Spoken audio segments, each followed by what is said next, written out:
Okay, so strap yourselves in because we're diving headfirst into a political thriller unlike any other. Imagine a country facing not one, but two presidential impeachments in the span of just 1 month.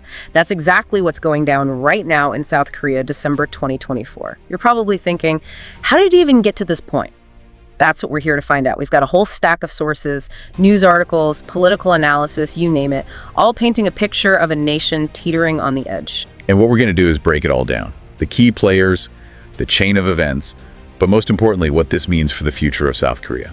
All right, so let's set the stage. The year is 2024, and South Korea is in the throes of political turmoil. To understand where we are now, we need to rewind a bit. Back to 2022, when Yoon Suk-yeol was elected president, he came into office with a reputation, hardliner stance on North Korea. But there was some of his domestic policies that really sparked a firestorm. And that's where things start to go off the rails. Early December this year, Yoon makes a move that sends shockwaves through the country. He declares martial law, claiming threats from political opponents with ties to communism. Now I know what you're thinking. What does that even mean? Well, these accusations, especially that communist label, they carry a lot of weight in South Korea. Echoes of the Korean War, decades of tension with the North. Yoon's move, it was seen by many as a blatant power grab, way overstepping his authority. And the backlash was swift. The National Assembly, which is basically their Congress, they declared Yoon's martial law invalid. And get this, they did it unanimously. It's huge. The National Assembly, they have a critical role in South Korea's government. They make the laws, they hold the president accountable. Their condemnation of the martial law really chipped away at Yoon's authority. And it was all downhill from there. Calls for his resignation started mounting the Ministry of Justice, even slapped a travel ban on him. They're investigating him for possible rebellion, which is as serious as it gets. It's like a domino effect, one event triggering another. Before you know it, you're in a full-blown political crisis. And just when you think it can't get any crazier, we get hit with impeachment, the sequel. Seriously, who could have predicted this? Acting President Han Duck-soo, who steps in after Yoon's impeachment, gets impeached himself. Yeah, it's almost hard to believe, but that's the reality in South Korea right now. The opposition-controlled National Assembly, they saw an opportunity in all the chaos created by Yoon, and they took it. So now we're left with two presidents down and a nation on edge wondering who's really in control. Enter Choi Sang-mok, the deputy prime minister who suddenly finds himself leading the country through this political storm. Talk about trial by fire. Choi's in an incredibly tough spot. He's got to try to reassure South Korea's allies like the U.S. that the country is stable. But he's also got to address those deep political divisions that fueled this whole crisis in the first place. And it's not just about internal politics either. South Korea is a major player on the world stage, especially with the constant threat from North Korea. This instability is sending ripples far and wide. Think about it. South Korea, a vital U.S. ally, plays a huge role in containing North Korea's ambitions.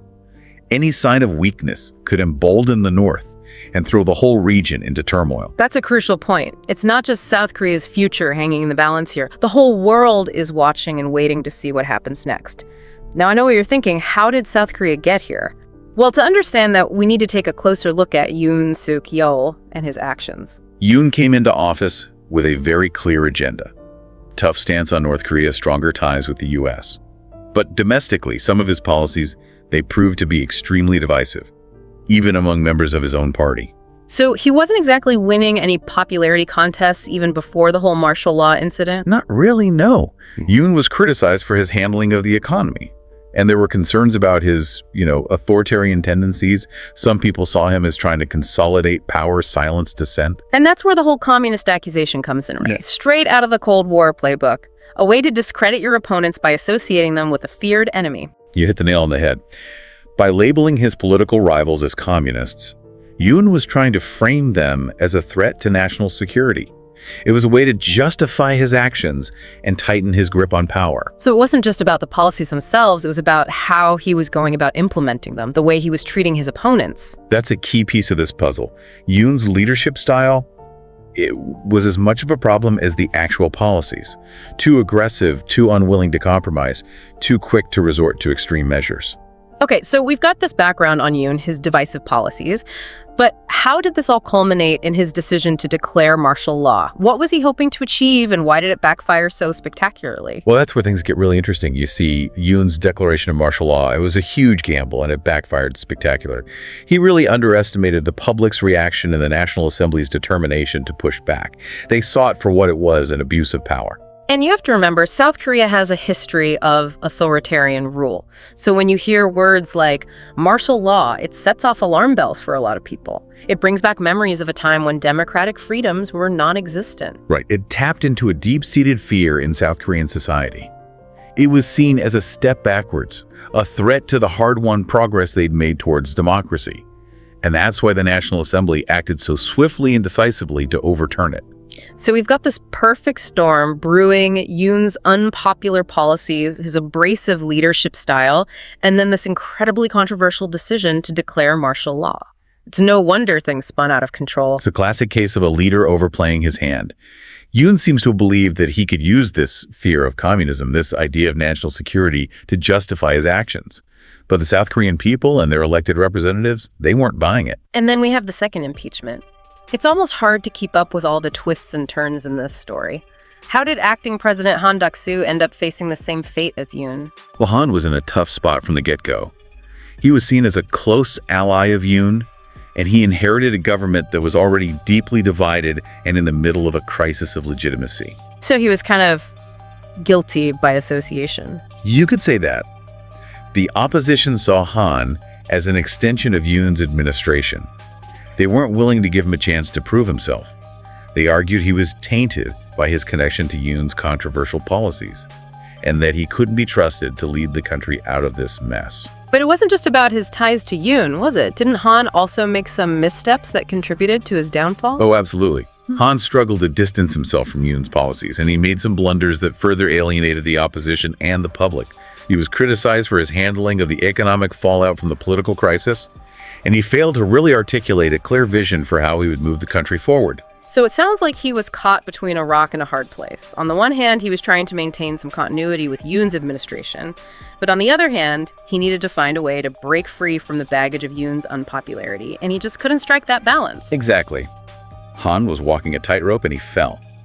And now South Korea is left with this unprecedented situation: two presidents impeached in the matter of weeks, and a nation grappling with uncertainty and division. Okay, so we've got this political drama unfolding, but what does it all mean for the average person in South Korea? How is this impacting their lives? One of the most immediate impacts is economic. This political turmoil has created uncertainty and instability, which has made investors nervous and led to a decline in the value of the South Korean won. Businesses are hesitant to invest. Consumers are cutting back on spending. It's putting a strain on the economy and leading to job losses and financial hardship for many people. So it's not just a political crisis, it's an economic crisis too. Exactly. And then there's the social impact. These deep political divisions that have fueled this crisis, they're tearing at the fabric of South Korean society. People are increasingly distrustful of the government and of each other. There's a sense of anxiety and fear about the future. And what about South Korea's place on the world stage? How are other countries reacting to this crisis, and how is it impacting South Korea's relationships with its allies? Well, as you can imagine, South Korea's allies are watching this situation very closely.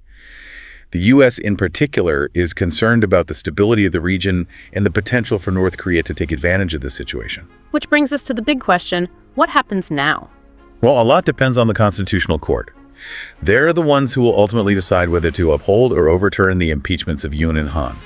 If they uphold both impeachments, South Korea will be heading into uncharted territory, with a new presidential election likely on the horizon. And what if they overturn one or both of the impeachments? That would be a major twist, wouldn't it? It would likely further inflame the political divisions that are already running so deep. We could see protests, unrest, and a further erosion of trust in the government. So either way, it sounds like South Korea is in for a bumpy ride.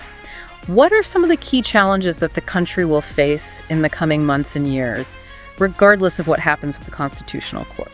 One of the biggest challenges will be restoring public trust in the government and in the political system.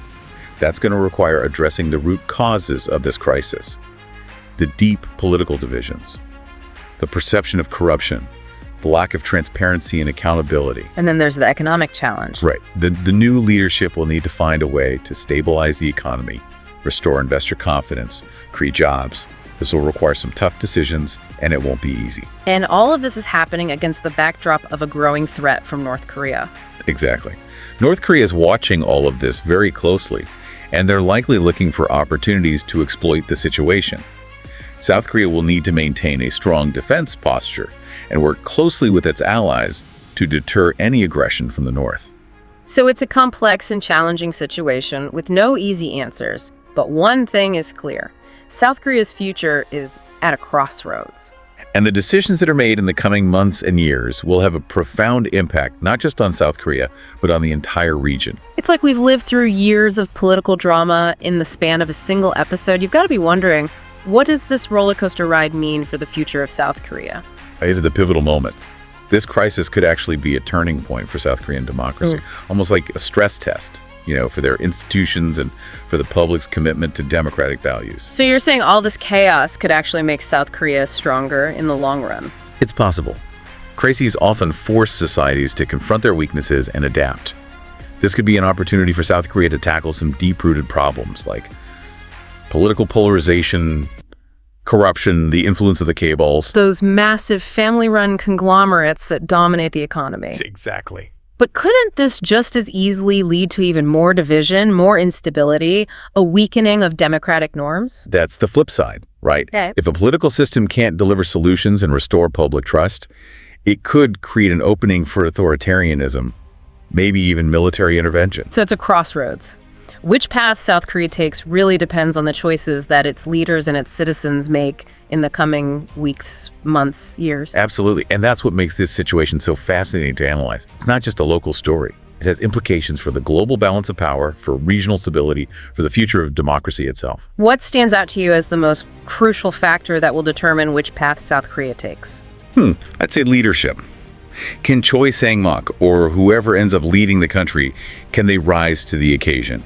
Can the united divided nation restore faith in the government, navigate the complex geopolitical landscape? Those are the questions that will shape South Korea's future. It's a heavy burden to carry for sure, especially with the weight of history and the constant threat from North Korea. It is. And it's a stark reminder that democracy is fragile. It requires constant vigilance and active participation from both citizens and their leaders. We've taken a deep dive into a very complex and ever-changing story here. You've heard about the political turmoil, the economic uncertainty, the geopolitical stakes. Now it's time for you to draw your own conclusions. Don't just take our word for it. Keep digging. Read different perspectives. Ask yourself, what does this all mean for South Korea, for the region, for the world? How do you think this whole situation will impact global perceptions of South Korea? How will it affect their relationships with key allies like the United States? These are questions worth pondering. This deep dive has hopefully equipped you with a solid framework for understanding the events unfolding in South Korea. But remember, this story is far from over. The future is still being written, and it's up to all of us to stay informed, engaged, and ready to contribute to a more peaceful and democratic world.